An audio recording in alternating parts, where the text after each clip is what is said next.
So these are the three reasons why I think that we have not had a president as dangerous as President Tinubu. We've had poorly performing presidents. We've had incompetent presidents. We have presidents that were just not up to the task. But we've not had one that is what the Italian will call capo di tutti, the captain of them all, who is now coming to say, I will carry the entire government into a singularity. I will now make it about myself. And the government will be appropriating my own personal empire. Tinubu represents a system of a self-centered elite who want to replace the colonial masters and who believe that the resources of the community, of the country belongs to them, and who believe that in trading favors among themselves, they can form an invisible queue of a limited number of people who will be taking power. And that's why Tinubu could tell you two things, which he told you publicly. There are many other things that are worse that he hasn't told you, that he's doing. But he told you two things. He said he read a litany of how many people he had helped to power. People he even knew were not competent, were not suitable. He said, I've helped them to power. This one was crying after losing. I made him to win. This other one, who's a governor, who would have made him governor, but I made him governor. So it is my turn.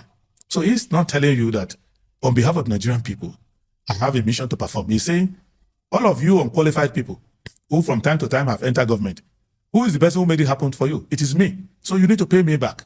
Emilokon, it is my personal turn. Now, that's one philosophy of Tinubu, which I find to be a dangerous, narcissistic, and retrogressive philosophy. Then he went further to say, don't waste your time debating anybody, go anywhere to talk and convince anybody. I don't have time for this balabulu and bolaba. Power is not served a la carte. You don't ask for it. What you do is that you grab it, you snatch it, and you run away with it. That is a fascist statement. To say that, ignore the people. They don't matter. Once you form enough power base, you grab the power. And from there, and if you see how he's running the government, he's quite a lawless person. And a president that is lawless like that frightens me. And it should frighten you, because how can you take control of the economy of Nigeria like a bandit, have 3 appropriation acts simultaneously running, and you are not obeying any of them? And you go further to take loans as you want and whimsically spend the money as if it belongs to you. You don't obey the Appropriation Act. And you have a contradiction between you and your minister, between you and the National Assembly, between you and all your ministers, because your ministers are coming out to say, not even 1% of my capital vote has been given to me, and nobody's accounting for the money. And you now make yourself a fiscal hangman that wants to hang every hardworking Nigeria under a draconian and complicated self-interested taxation regime, where now people are being taxed for no representation, no performance, no government. So there are many people who were fumbling and bumbling in government in the past. I was very critical of President Goodluck Jonathan. I respect him. He's been very kind to me. But someone like Jonathan should not have been president. He wasn't qualified. He wasn't ready to do the work. So it's not Tinubu that's the only one. You've had Buhari. Buhari was not even president on this planet. He was living in another cuckoo land throughout the time he was there. He wouldn't know what Nigeria looked like if he saw it on the map. But he was there for 8 years. So now, but Tinubu is an organized and scientific destroyer of the system. So he has competencies, but he's using the competencies negatively because he has seen a lot of gap. He knows 3 things.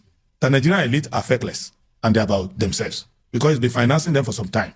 He's been seeing them. He knows that these people don't mean anything. They don't stand for anything. So if I confiscate the resources, they will all come to me and all of them will start following me. He has achieved that. He also knows that political parties are people just looking for a way to be recognized and be compensated one way or the other.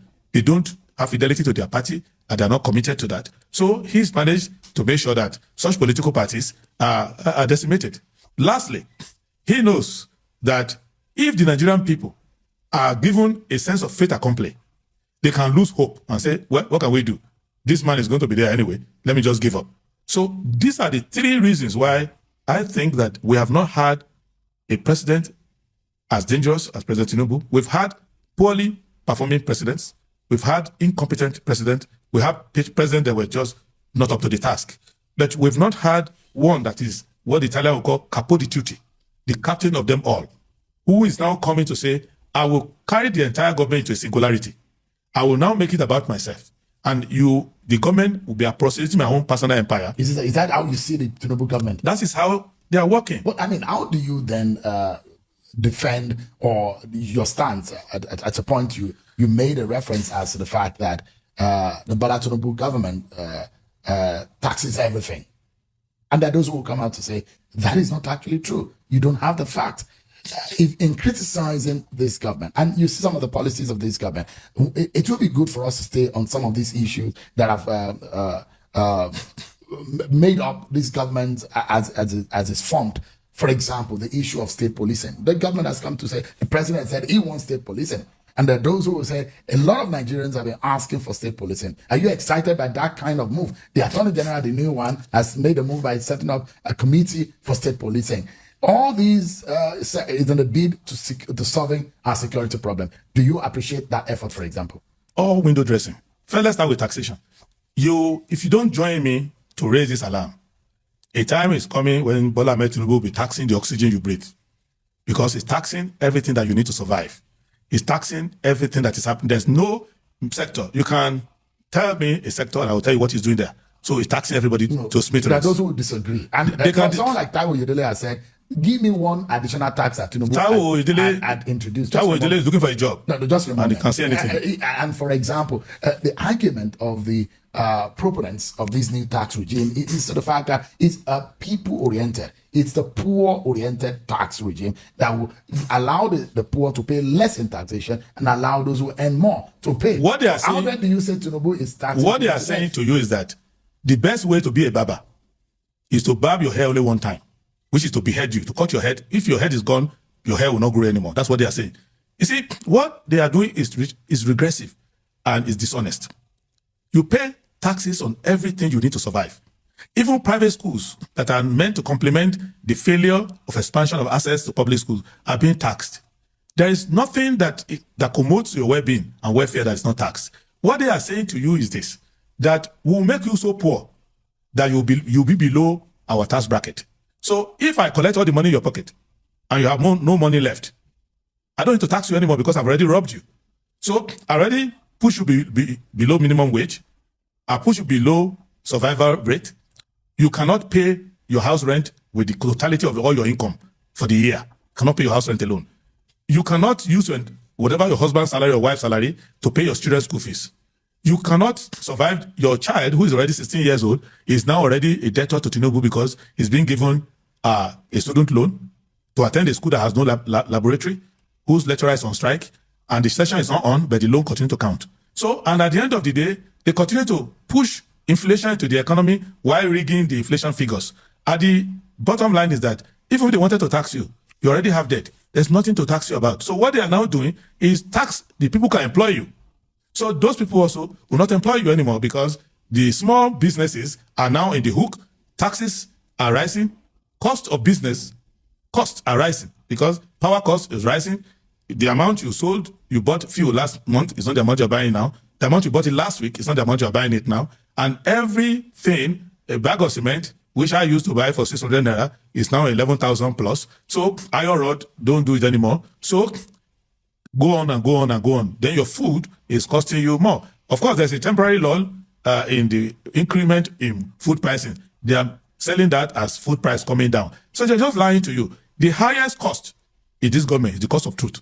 Because truth has become so expensive that nobody can afford to say it. And what I'm bringing out in all of this is that President Tinubu is a present danger to this democracy.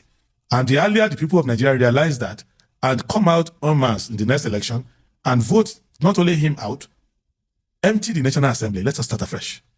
Vote if you say, I don't like Tinubu, but I like the senator representing me, then you are confused. Because the senator is not representing you. So you want a revolutionary election? You want an election that empties the plate. Let those who are in National Assembly now come and be outside. So like Trump said, empty the swamp. Yeah, the swamp. Yeah, in this place, you drain the swamp. You also wash the swamp clean and then put concrete on top of the swamp so that nobody goes to that swamp anymore.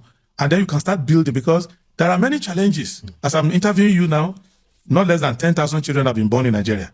And they need water, they need electricity, they need housing, they need education, no investment in that. So you spend your time papering over the problems of the president. President is good at politics. He has A1 in politics. By hiding the F9 he has in governance. So, and I'm focusing on the F9 he has in government. There are some areas of government that President Tinubu doesn't have F9. he has absence, doesn't even show up. So now those are the areas I want Nigerians to focus on. But he's entitled to his politics of survivor. He's entitled to make friends. He's entitled to say, I will not solve Nigerian insecurity problem, but I will make friends with the Americans and hire lobbyists to help me, my wife, and my government, so that they can exonerate me and not Maduro me. So it is his right.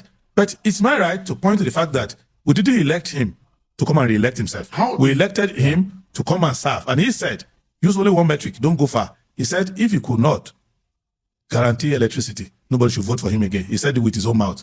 Twice in this interview, he has failed. Power cut, power cut. And as we are doing this interview now, we are running on a diesel generator. So on that basis alone, Tinubu, 2027 should be bye-bye Tinubu. Not only should we not vote for him, he should leave the government, and he should go to an island somewhere and go and relax for some time. When he comes back to Nigeria after 8 years, you will see what an SDP government can look like. He can become a tourist to Nigeria.